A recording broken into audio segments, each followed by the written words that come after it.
আসসালামু আলাইকুম, নাফিসা তাবাসসুম স্বাগত জানাচ্ছি এনটিভি সকালের খবরে। ক্রাউন সিমেন্ট শিরোনাম দেখছিলেন, এবার পুরো খবর। ভুয়া খবর তথ্য মোকাবেলায় জাতিসংঘ মহাসচিবের সহযোগিতা চেয়ে প্রধান উপদেষ্টা ডক্টর মোহাম্মদ ইউনূস বলেছেন, দেশকে গড়তে মানুষ যখন নিরন্তর কাজ করছে তখন কিছু মানুষের তা পছন্দ না হওয়ায় অপপ্রচার চালাচ্ছে। আর অ্যান্টনিও গুতেরেস বলেছেন, প্রয়োজনীয় সংস্কারের মধ্য দিয়ে আদর্শ গণতান্ত্রিক রাষ্ট্র হিসেবে বাংলাদেশকে গড়তে পূর্ণ সমর্থন থাকবে জাতিসংঘের। শনিবার রাজধানীর একটি 5 তারকা হোটেলে জাতিসংঘ মহাসচিব অ্যান্টনিও গুতেরেসের সম্মানে আয়োজিত ইফতার অনুষ্ঠানে তিনি কথা বলেন। এ সময় জাতিসংঘ মহাসচিবের বাংলাদেশ সফর প্রসঙ্গে প্রধান উপদেষ্টা বলেন, মধ্য রমজানে তার এই সফর এদেশের মানুষের জন্য ঈদের অগ্রিম আনন্দ। তিনি আরও বলেন, ছাত্রদের ঐক্য এই দেশ গঠন করেছে। পুরো জনগোষ্ঠীর মধ্যে এটি একটি ইউনিক বিষয়। বাংলাদেশিরা অনেক কথা বলেন, অনেক বিষয়ে দ্বিমত করেন, কিন্তু নতুন বাংলাদেশ গড়তে সবাই একমত। অ্যান্টনিও গুতেরেসের সম্মানে আয়োজিত ইফতার অনুষ্ঠানে অন্তর্বর্তী সরকারের উপদেষ্টা পরিষদের সদস্যরা, প্রধান বিচারপতি, সেনাপ্রধান, বিভিন্ন সংস্কার কমিশনের প্রধান, বিএনপি, জামায়াতে ইসলামী, এনসিপি সহ বিভিন্ন রাজনৈতিক দলের নেতারা উপস্থিত ছিলেন। ইফতার অনুষ্ঠানে যোগ দেন সুশীল সমাজের প্রতিনিধি, বিভিন্ন দেশের রাষ্ট্রদূত এবং বিভিন্ন মন্ত্রণালয়ের সচিবরাও। Country and in the diaspora of Bangladeshis who live all over the world.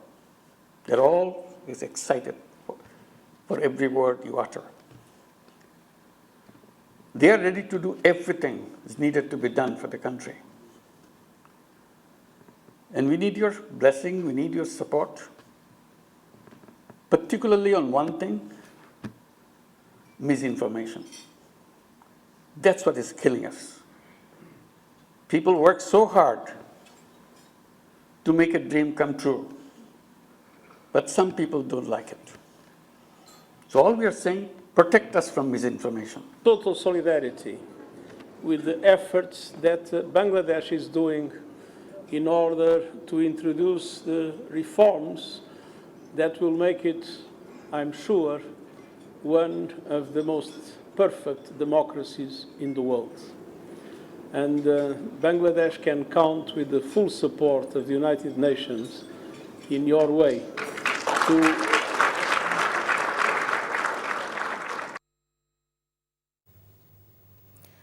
এছাড়া বাংলাদেশে গণতন্ত্র ও আইনের শাসন প্রতিষ্ঠায় শান্তি ও আস্থা ফেরাতে জাতিসংঘ সহযোগিতা করতে প্রস্তুত বলে জানান বিশ্ব সংস্থাটির মহাসচিব অ্যান্টনিও গুতেরেস। একই সঙ্গে তিনি নাজুক পরিস্থিতি থেকে উত্তরণে ডক্টর মোহাম্মদ ইউনূসের সরকারকে সহযোগিতা করতে আন্তর্জাতিক সম্প্রদায়ের প্রতি আহ্বানও জানিয়েছেন। 3 দিনের ঢাকা সফর শেষে রাজধানীর একটি হোটেলে যৌথ সংবাদ সম্মেলনে তিনি কথা বলেন। আর পররাষ্ট্র উপদেষ্টা মোহাম্মদ তৌহিদ হোসেন বলেন, বাংলাদেশের সংস্কারের সর্বোচ্চ সহযোগিতা থাকবে জাতিসংঘের। মুকসিমুল আহসানের রিপোর্ট। যৌথ সংবাদ সম্মেলনের শুরুতেই জাতিসংঘের মহাসচিব অ্যান্টনিও গুতেরেসের বাংলাদেশ সফরের বিভিন্ন কর্মসূচি নিয়ে কথা বলেন অন্তর্বর্তী সরকারের পররাষ্ট্র উপদেষ্টা। সেই সাথে বাংলাদেশের বর্তমান পরিস্থিতিতে তার এই সফরকে গুরুত্বপূর্ণ এবং অর্থবহ বলে আখ্যা দেন তৌহিদ Hossain. This visit is significantly meaningful for the government and for the future Bangladesh. To understand the people's aspirations of the future Bangladesh, the Secretary General graced 3 meetings with youth, civil societies, as well as with members of the reform commissions whose contribution are paving the way for July Charter, the blueprint for country's democratic transition, and draw a political, judicial, electoral, administrative, anti-corruption and police reforms. Antonio Guterres জাতিসংঘ শান্তিরক্ষী মিশনে বাংলাদেশের ভূমিকার প্রশংসা করেন। বলেন, doctor Yunus সরকারের ইতিবাচক উদ্যোগের সাথে আছে জাতিসংঘ। সেই সাথে আন্তর্জাতিক সম্প্রদায়কেও বাংলাদেশের পাশে দাঁড়ানোর আহ্বান জানান তিনি। বাংলাদেশে একটি ক্রান্তিকালীন পরিস্থিতি চলছে।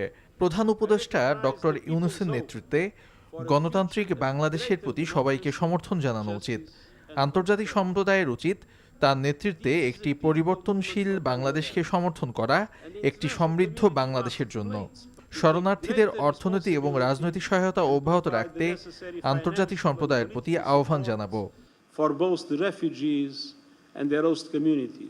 প্রশ্নের উত্তরে জাতিসংঘ মহাসচিব বলেন, মিয়ানমারে যুদ্ধ চলছে, এমন অবস্থায় রোহিঙ্গাদের জোর করে প্রত্যাবাসন কঠিন হবে। The present situation is a situation in which there is heavy fighting. মিয়ানমারে আরাকান আর্মির সঙ্গে দেশটির সেনাবাহিনীর লড়াই চলছে। এমন পরিস্থিতিতে রোহিঙ্গাদের প্রত্যাবাসন কঠিন। An immediate dignified return of the Rohingya refugees.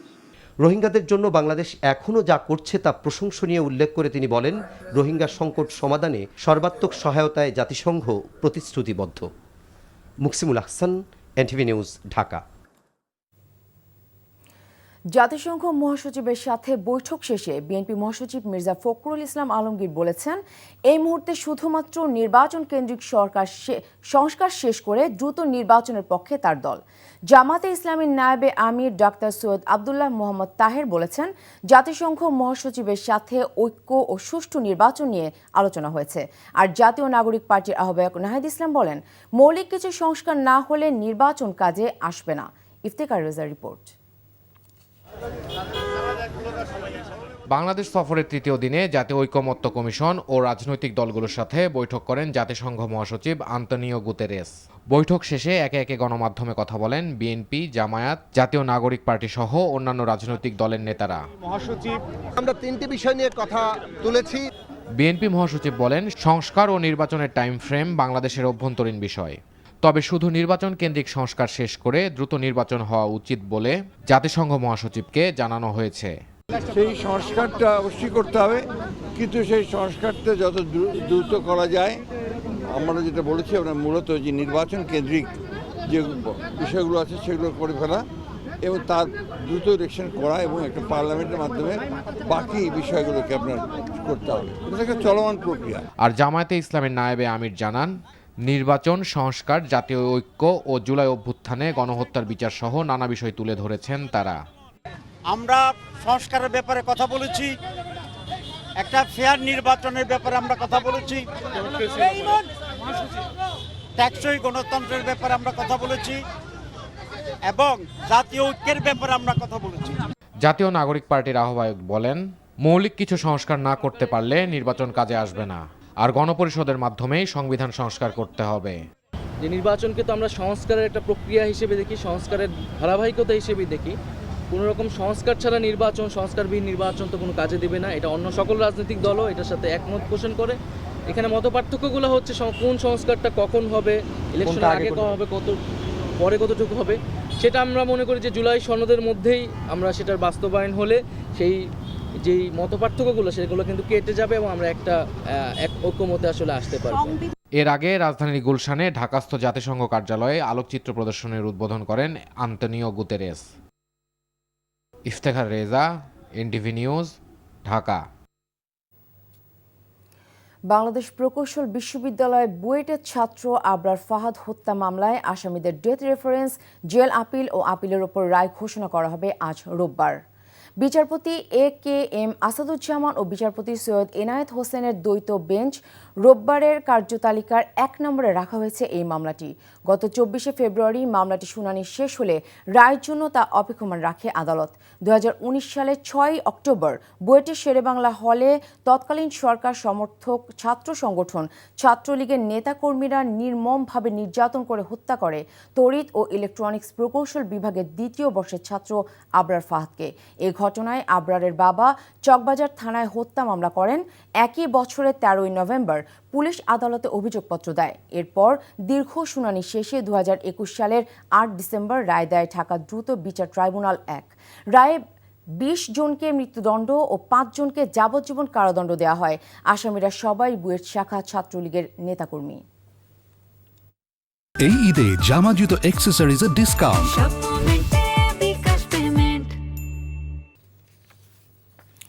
মুক্তিযুদ্ধের ইতিহাসের মতো জুলাই অভ্যুত্থানের ইতিহাসও যেন কোনোভাবেই কেউ বিতর্কিত করতে না পারে সে বিষয়ে সবাইকে সতর্ক থাকার আহ্বান জানিয়েছেন যুব ও ক্রীড়া উপদেষ্টা আসিফ মাহমুদ সজীব ভূঁইয়া। আর আইন উপদেষ্টা আসিফ নজরুল বলেছেন, জুলাই নিয়ে যারা মিথ্যাচার করে তারাই অভ্যুত্থানের শত্রু। শনিবার বিকেলে জাতীয় জাদুঘরে একটি বইয়ের মোড়ক উন্মোচন অনুষ্ঠানে তারা এসব কথা বলেন। মিসবাহ হাসানের রিপোর্ট। ছাত্র জনতার অভ্যুত্থানের সম্মুখ সারির নেতা আসিফ মাহমুদের নিজের চোখে দেখা স্মৃতি নিয়ে লেখা জুলাই মাতৃভূমি অথবা মৃত্যু বইয়ের মোড়ক উন্মোচন অনুষ্ঠিত হয়। অনুষ্ঠানে আন্দোলনের স্মৃতিচারণ করেন অভ্যুত্থানের নেতারা। বলেন 120 পৃষ্ঠায় অভ্যুত্থানের পুরো ইতিহাস তুলে ধরা সম্ভব নয়। যার একটা ফ্যাসিজম তৈরি হবে না, এইরকম একটা রাষ্ট্র কাঠামো সমাজ ব্যবস্থা বাংলাদেশে তৈরি করা, সেটার জন্য কাজ করা। আন্দোলন নিয়ে মিথ্যা চর্চা বন্ধের আহ্বান জানান আইন উপদেষ্টা। যখন আমরা দেখি আমাদের জুলাই গণঅভ্যুত্থানে যারা অগ্রসারীর নেতা ছিল তাদেরকে দিয়ে যখন অবাধ মিথ্যাচার চলে, জঘন্য মিথ্যাচার চলে, তখন আপনাদের মনে রাখতে হবে এটা জুলাইয়ের শত্রুদের কাজ। এই মিথ্যাচারকে উন্মোচিত করতে হবে। জুলাইয়ের ইতিহাস যেন কোনোভাবেই বিকৃত না হয় সে ব্যাপারে সবাইকে সচেষ্ট থাকার আহ্বান জানান আসিফ মাহমুদ। যারা জুলাই গণঅভ্যুত্থানে যেভাবেই সম্পৃক্ত ছিলেন সবাই আপনাদের পাঠটা লিখবেন, যাতে করে আমরা অন্তত আগামী 2-3 বছরের মধ্যে জুলাই গণঅভ্যুত্থানের একটা পূর্ণ চিত্র পাই। আমরা যেভাবে দেখি যে মুক্তিযুদ্ধের ইতিহাসকে বিভিন্ন পর্যায়ে বিভিন্ন সময় নানাভাবে ফেব্রিকেটেড করা হয়েছে, সেটা যাতে না হয় সেজন্য আপনারা স্মৃতিতে থাকা অবস্থাতেই সেই স্মৃতিগুলো সংরক্ষণ করবেন। অভ্যুত্থানে বেসরকারি বিশ্ববিদ্যালয় সহ সব প্রতিষ্ঠানের অবদান তুলে ধরে প্রতিটি স্থানের ইতিহাস লিপিবদ্ধ করতে সবাইকে আহ্বান জানান আন্দোলনে নেতৃত্ব দেওয়া নেতারা। Misbah Hasan, NTV news, Dhaka. চট্টগ্রামে পুলিশকে গুলি করে পালানো তালিকাভুক্ত শীর্ষ সন্ত্রাসী সাজ্জাদ হোসেনকে ঢাকা থেকে গ্রেফতার করেছে পুলিশ। শনিবার রাতে রাজধানীর বসুন্ধরা সিটি শপিং কমপ্লেক্স থেকে তাকে গ্রেফতার করা হয়। সে সময় স্ত্রীকে সঙ্গে নিয়ে ঈদের কেনাকাটা করছিলেন তিনি। চট্টগ্রামের বিভিন্ন থানায় চাঁদাবাজি, হত্যা, অস্ত্র ও জমি দখল সহ বিভিন্ন অভিযোগে একাধিক মামলা রয়েছে সাজ্জাদের নামে। বিস্তারিত নাহিদ প্রিন্সের রিপোর্টে।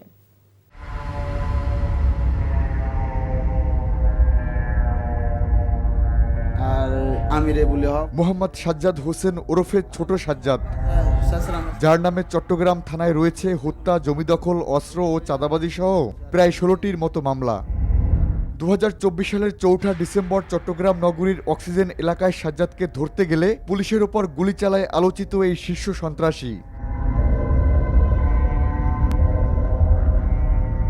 চলতি বছরের 18 জানুয়ারি ফেসবুক লাইভে এসে প্রকাশ্যে চট্টগ্রামের বাইজিদ বোস্তামি থানার ভারপ্রাপ্ত কর্মকর্তাকে পেটানোর হুমকিও দেন সাজ্জাদ।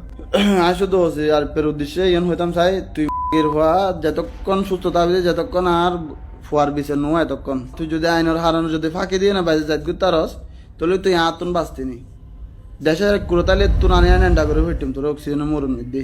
এমন ঘটনার পর সাজ্জাদকে ধরিয়ে দিতে পুরস্কার ঘোষণা করে চট্টগ্রাম মেট্রোপলিটন পুলিশ। অবশেষে শনিবার রাত 9:30টায় রাজধানীর বসুন্ধরা শপিং কমপ্লেক্স থেকে তাকে ও তার স্ত্রীকে গ্রেপ্তার করা হয়। চট্টগ্রামের শীর্ষ সন্ত্রাসী, নাম্বার 1 সন্ত্রাসী হিসেবে পরিচিত, তাকে গ্রেপ্তারের জন্য আমরা দীর্ঘদিন থেকে চেষ্টা চালিয়ে যাচ্ছি, কিন্তু সে অত্যন্ত কৌশলী ছিল এবং বিভিন্ন ওয়েতে মানে অর্থাৎ গ্রেপ্তার এড়িয়ে যাচ্ছিলেন। আজ আমরা তার অবস্থান বসুন্ধরা সিটিতে আছে নিশ্চিত হয়ে যা সাধারণ জনগণের সহযোগিতায় তাকে বসুন্ধরা সিটি থেকে গ্রেপ্তার করতে সক্ষম হয়। চট্টগ্রামে সাজ্জাদের পরিচালিত বড় একটি অপরাধ চক্র রয়েছে বলে জানায় পুলিশ। তার অত্যন্ত শক্তিশালী ডাটা ফোর্স রয়েছে, মানে কি বলবো, টিম রয়েছে, তারা ফেসবুকে অ্যাক্টিভ আছে এবং আমরা তার অনেক সহযোগীকে গ্রেপ্তার করেছি। যত দ্রুত সম্ভব সাজ্জাদ ও তার স্ত্রীকে চট্টগ্রামে নিয়ে যাওয়া হবে বলে জানান এই পুলিশ কর্মকর্তা। Nahid Prince, NTV news, Dhaka. বসন্তের মাঝামাঝিতে গাছগাছালি ছেয়ে গেছে আমের মুকুলে। বাতাসে বইছে তার মিষ্টি সুবাস। গাছে আসতে শুরু করেছে গুটি আম। এতে আশা বুনতে শুরু করেছেন চাষিরা। বলছেন আবহাওয়া অনুকূলে থাকায় বিগত বছরের তুলনায় দ্বিগুণ মুকুল এসেছে। সব ঠিক থাকলে ফলন ভালো হবে। এদিকে আবহাওয়া অনুকূলে থাকায় আমের পাশাপাশি গাছ ভরে উঠেছে লিচুর মুকুলে। বেড়েছে বিভিন্ন জাতের লিচুর চাষাবাদ। প্রতিনিধিদের তথ্য ছবিতে ইমরুল কায়েসের ডেস্ক রিপোর্ট। যেদিকেই চোখ যায় সেদিকেই আমের মুকুল। বাতাসে মুহুমুহু করছে তার মিষ্টি সুবাস। এই চিত্র নওগাঁর সাপাহার, পোরশা, নিয়ামতপুর এবং পত্নীতলা উপজেলার আমের বাগানগুলোর। এরই মধ্যে গাছে আসতে শুরু করেছে গুটি আম। চাষিরা বলছে চলতি মৌসুমে সঠিক সময়ে ফুল ফুটেছে, তবে গেল বছরগুলোর তুলনায় বেড়েছে পরিচর্যা খরচ। শেষ পর্যন্ত আবহাওয়া অনুকূলে থাকলে ভালো ফলনের আশায় বুক বাঁধছেন তারা। হ্যাঁ, গেল বছরে এই সময় আমের মুকুল একটু খারাপ পরিস্থিতি ছিল, এবার অনেক ভালো পোকার আক্রমণ আছে, প্রতিটা গাছে আছে, কিন্তু গত বছরের তুলনায় পোকার আক্রমণটা কম। তার কারণ এবছর আবহাওয়ার অনুকূলটা এটা ভালো আছে। নওগাঁর এই অঞ্চলে আম্রপালি, নাগফজলি, হিমসাগর, গৌরমতি, বাড়ি 4 জাতের আম বেশি চাষ হয়। এবছর জেলার 11 উপজেলায় 3,300 হেক্টর জমিতে বিভিন্ন জাতের আম চাষ হয়েছে, যার উৎপাদন লক্ষ্যমাত্রা ধরা হয়েছে 4,50,000 মেট্রিক টন। আমরা কৃষককে পরামর্শ দিচ্ছি গাছের গোড়ায় রসের সংকুলন করুন। বিশেষ করে আজকে যদি আম গাছে সম্পূর্ণ মুকুল বের হয়ে যায়, তাহলে কমপক্ষে 15 দিন পর পর আমরা চেষ্টা করব গাছের গোড়ায় পর্যাপ্ত রসের ব্যবস্থা করতে। এদিকে আবহাওয়া অনুকূলে থাকায় লিচুর মুকুলে ভরে গেছে দিনাজপুরের লিচুর বাগান। বাম্পার ফলনের আশা করছেন লিচু চাষিরা। সে লক্ষ্যে জেলার সদরসহ 13 উপজেলায় বোম্বাই, মাদ্রাজি, বেদেনা, চায়না 3 সহ বিভিন্ন জাতের লিচুর চাষাবাদ চলছে। বাগান পরিচর্যায় ব্যস্ত সময় কাটাচ্ছেন বাগান মালিক ও চাষিরা। যদি ফলন ভালো থাকে তাহলে তো দামও ফলন ভালোই পাবো। এর আগে লস হয়েছে ব্যবসা, আল্লাহ যদি দেয় আর কি, আল্লাহ যদি দেয় ফলন ভালো হতে। জেলায় 5,484 হেক্টর জমিতে লিচুর বাগান রয়েছে। সেখান থেকে উৎপাদন করা হয় 33,000 মেট্রিক টন লিচু। কৃষকদেরকে সেচের যে সুবিধা আছে দ্বিতীয় পাইপের মাধ্যমে অথবা বোরিং করে পানি অব্যাহত সেচ দেওয়ার জন্য পরামর্শ প্রদান করে যাচ্ছি, এবং পাশাপাশি ছত্রাক এবং কীটনাশক যাতে মুকুলটা নষ্ট না হয় বা পচিয়ে না যায়, সেই জন্য আমরা সে প্রচারণা অব্যাহতভাবে চালিয়ে যাচ্ছি। চাষিদের আম ও লিচু চাষে বিভিন্ন পরামর্শ দিচ্ছে কৃষি বিভাগ। Imrul Kayes, NTV news desk.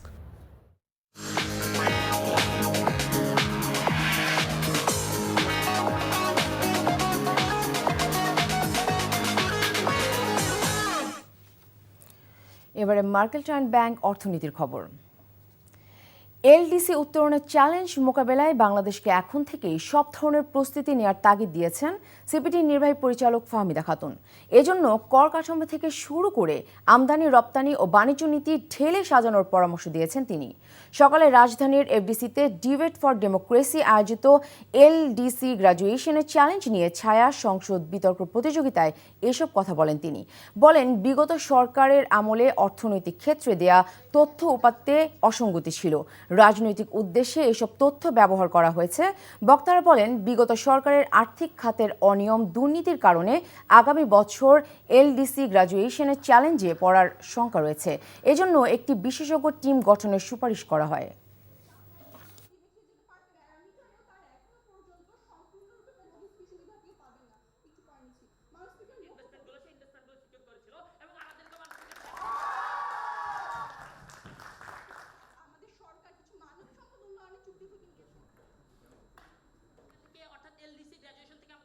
মনে করা হয়েছিল হয়তোবা যে এটা পিছানোর চেষ্টা করা হবে ইত্যাদি, কিন্তু সেই কারণে প্রস্তুতি নেওয়া হয়নি। 25 সালের প্রায় মাঝামাঝি এসে গেছে এবং 24শে নভেম্বর 2026 আমরা গ্র্যাজুয়েট করব। খুব একটা সময় নাই। তারপরে 3 বছরও যদি ধরি, 5 বছর, 4-5 বছর সময় কিন্তু খুব একটা বেশি নয়। এই যে আমাদের ব্যাড প্র্যাকটিসগুলা, কিছু কিছু ভালোগুলা যদি আবার বেশি দিন অপব্যবহার করা হয়, তখন কিন্তু একটা ব্যাড প্র্যাকটিস, সেটা থেকে আমরা প্রস্তুতিগুলো নিতে হবে। সারা লাইফস্টাইল ঈদ কেনাকাটার খবর। ঈদ উল ফিতর ঘিরে জমে উঠেছে চাঁদপুরের ঈদের কেনাকাটা। ভিড় এড়াতে আগেভাগেই কেনাকাটায় ব্যস্ত জেলার বাসিন্দারা। জেলার শপিং মল সহ বিভিন্ন মার্কেটে লেগেছে ঈদের আমেজ। অভিজাত বিপণী বিতান, শপিং মল, মার্কেট, ছোট বড় ব্র্যান্ডের দোকানগুলোতে ধুম পড়েছে কেনাকাটার। ক্রেতারা বলছেন, অন্যান্য বছরের রোজায় বিকেলে বা সন্ধ্যার পর কিছুটা ভিড় হতো, তবে এবছর আগের তুলনায় মানুষের ভিড় বেশি। কেনাকাটা বৃদ্ধি পাওয়ায় বিক্রেতাদের মুখেও হাসি, তবে পোশাকের অতিরিক্ত দামের অভিযোগ ক্রেতাদের।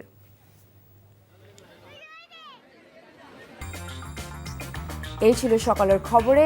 এই খবরের ভিডিও সহ আপডেট জানতে ভিজিট করুন এনটিভি অনলাইন www.ntvbd.com। এছাড়াও এনটিভির জনপ্রিয় সব অনুষ্ঠান ও খবরের আপডেট জানতে ভিজিট করুন আমাদের ইউটিউব ও ভেরিফাইড ফেসবুক পেজে। ধন্যবাদ সবাইকে।